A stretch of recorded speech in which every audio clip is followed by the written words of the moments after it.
panibagong araw, panibagong hamon ng buhay.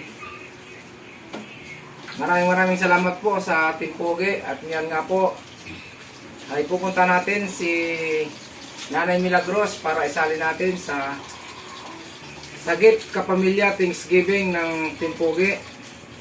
Sasali po natin siya sa file tray number 5. At ngayon nga po ay pupuntahan namin para makita nyo kung ano ang kalagayan ni Nanay Milagros. Tara guys, punta natin at isasama natin ang aking honey waves na lagi nang nakasuporta sa Team Pogi. Kaya maraming salamat sa aking honey waves. At doon na lang po tayo magkita-kita para alamin natin ang tunay na kalagayan ni Nanay Milagros. Tara guys! Magandang araw mga guys. Ngayon po ay tayo ay may pupuntahan na matanda. Wala daw trabaho na at ang kasama sa bahay ay ang kanyang apo. Mag-isa na lang siya sa bahay. Si Nanay Milagrosa. Dito muna tayo sa kanyang pintuan. Yan, tatawagin natin baka hindi tayo papasukin. Magandang tanghali po. Pwede po kami pumasok? O, pumasok. Pinapapasok pa kita kanina pa. Ilang sabi ko. Yan, papasok na po kami sa bahay ni Nanay Milagros. At atin pong i-interviewin si Nanay. Walang sen. Nay, kumusta naman po? Kung ito, mamulak naman.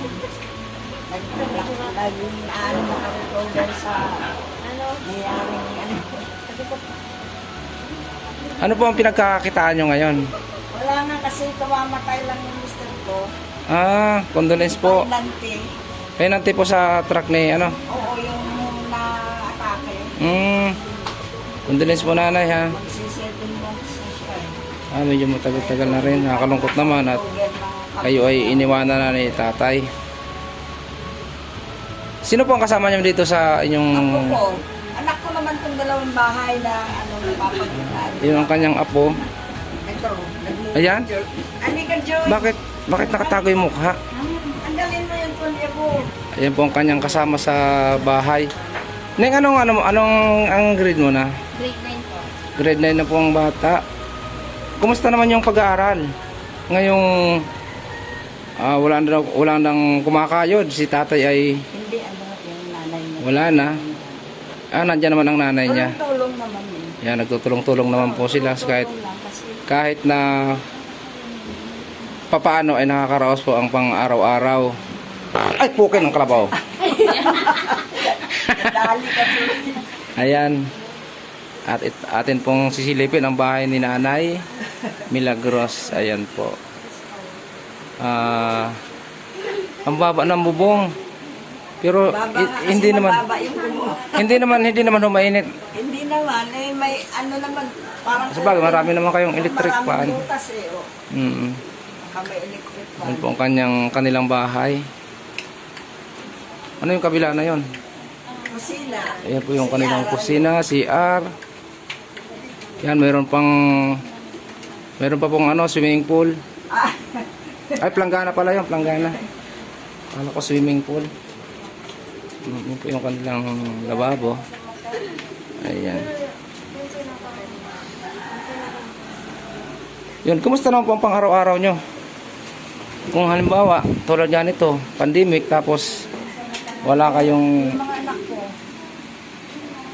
Tinutulungan naman po kayo. Tinutulungan nila, kung di nila ako pinapabayaan. Nagagalit nga yun, nagkasakit ako nito, hindi pa nga ako nakakaroon. Ay, nanay, huwag yung pabayaan ang sarili nyo kasi alam nyo naman panahon ngayon, di ba? Isa, sinusubuan ako yung nandito.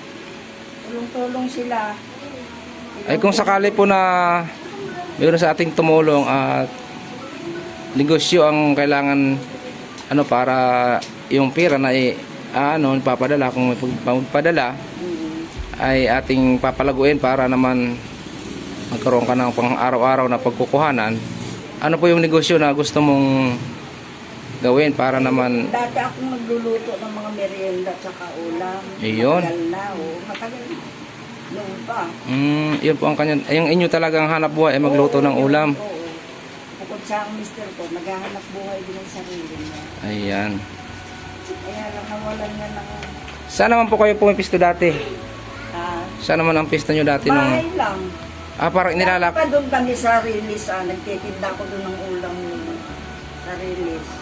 Tapos nalipat kami sa Balakbakan. Tapos, pag sa ngayon po, ilalako nyo na lang kung ganun. Pwede rin.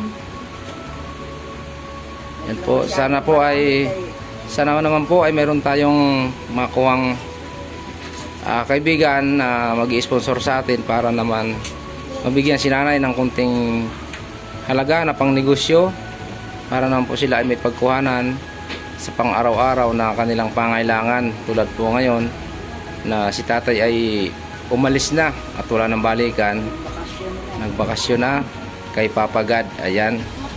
At ito naman po ang kanyang apo ay yun, tinutulungan naman daw at grade 9 na ang kanyang apo. Yan. Sa kakao-opera ng mata ko. Ano pong nangyari? Charity nga sa Katarata. Gawaan ni Alimagno. Pero okay na po. Hindi pa kasi wala pang isang buwan. Di bawal pa kayong... Nag-check up pa nga ako ngayong October 13. Di bawal pa po kayong magbuhat. Tapos bawal mapagod kasi bawal talaga yan kasi. Kung naglalaban ng mga kasi dati nung ako na-operahan din sa Katarata. Oo, hindi ka ako ay kalating taon akong tambay. Ako pakainin din ng aking honey babes. Kaya talagang napakahirap. Ang ginawa ko na lang, umuwi ako ng probinsya, doon ako nagpasaway sa nanay ko. Ayan. Kalating taon din ako nung hindi pinagtrabaho.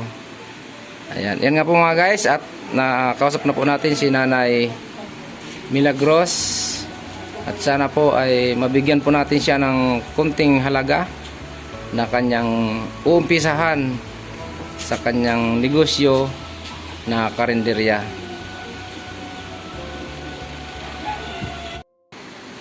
Ginay, ano ang inyong dalangin? Sabi ko, Lord, sana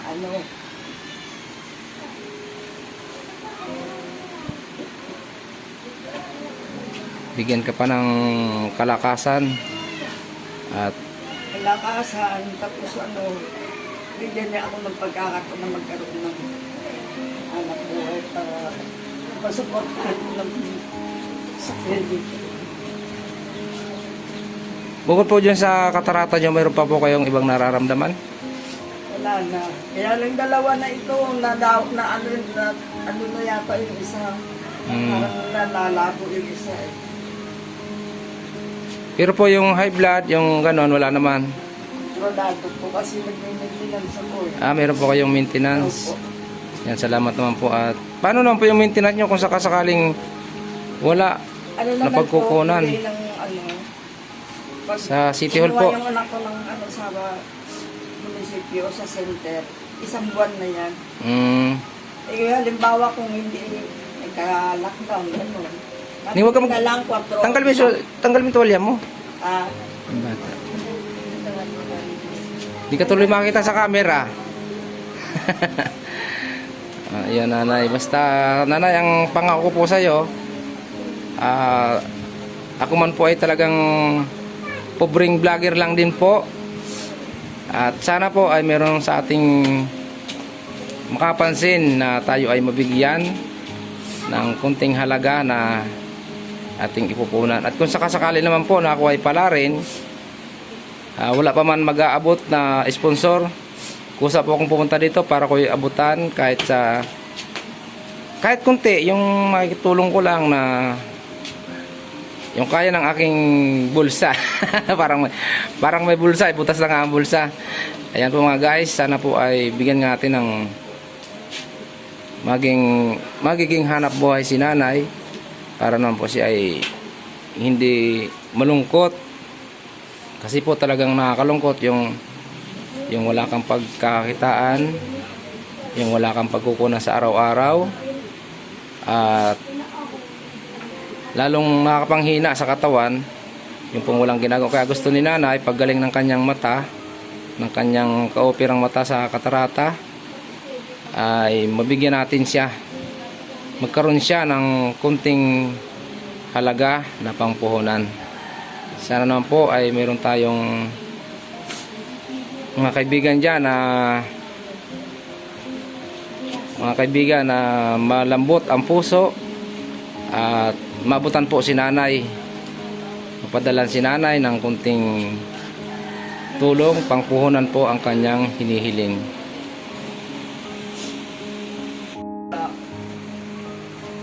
Nga po at naiyak si nanay sa kanyang ano mga guys, bago magkaiyakan ng todo, ako po ay magpapaalam na at baka ako'y mayak na naman. Kaiyak ko lang ng birthday ko ay maiyak maiyak na naman ako ngayon. Okay lang po yan nanay, talagang mahirap po talagang pagkaganyang talagang yung pag-alis niya, hindi man kami nagkausap. Talaga po nanay, mahirap din talaga yan. Sana po ay mabigyan natin ng pansin si Nanay Milagros at ang kanyang apo, na mabigyan po ng konting puhunan, pang negosyo, pang hanap buhay. Ayan nga po, at kung hindi pa kayo nakasubscribe, ako nga po pala si Chris Ode, ang inyong abang lingkod, at sana po ay huwag nyo namang baliwalain ang buhay ni nanay para naman siya ay magkaroon pa ng pag-asa. Bye bye mga guys, and I love you all.